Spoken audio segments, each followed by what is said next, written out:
சட்டப்பேரவையில் காரசார விவாதங்கள் போச்சு. எதிர்கட்சிகள் குற்றச்சாட்டுகளை பேசுறதுக்கு வாய்ப்புகள் தரல. திரும்ப சேகர்பாபுல வாய்ப்புகள் இதுவரையிலும் எல்லோரும் எல்லாம் பேசுவதற்கு பேசி முடித்ததற்கு பிறகுதான் நாங்கள்லாம் பதில் சொன்னோமே தவிர, திராவிட முன்னேற்ற கழகத்தை போல ஒரு வார்த்தை சொன்ன உடனே எழுந்த அமைச்சர் பதில் சொல்லுகிற காலம் ஒரு காலம். முழுமையாக அவர்கள் பேசி உரைக்கு பிறகு பதில் சொல்லுகிற காலம்தான் இப்போது மாறி இருக்கிறது. அதைத்தான் நம்முடைய முதலமைச்சர் விரும்புகிறார்.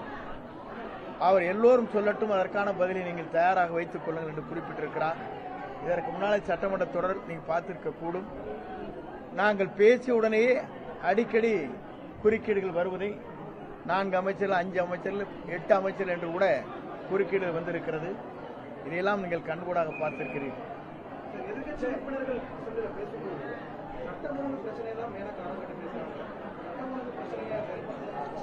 சட்ட ஒழுங்கு பிரச்சனையை பொறுத்தவரையும் சரி செய்து கொண்டுதான் இருக்கிறோம்.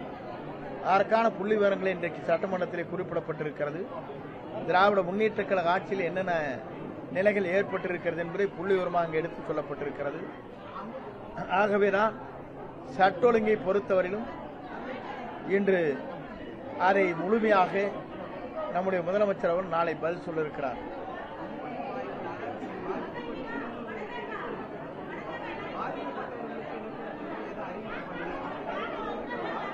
இதை பொறுத்தவரையிலும் முதல்வர்தான் முடிவு செய்ய வேண்டும். இல்ல மெத்தன போக்கல்ல, தொழிலாளர் நலத்துறையின் மூலமாக அவர்களுக்கு என்னென்ன வழங்க வேண்டுமோ அந்த பணிகளை தொழிலாளர் நலத்துறை மற்றும் சுற்றுச்சூழல் துறை, பொல்யூஷன் கண்ட்ரோல் போன்ற துறைகள் அனைத்தும் ஒருங்கிணைந்து அந்த பணிகளை மேற்கொண்டு வருகிறார்.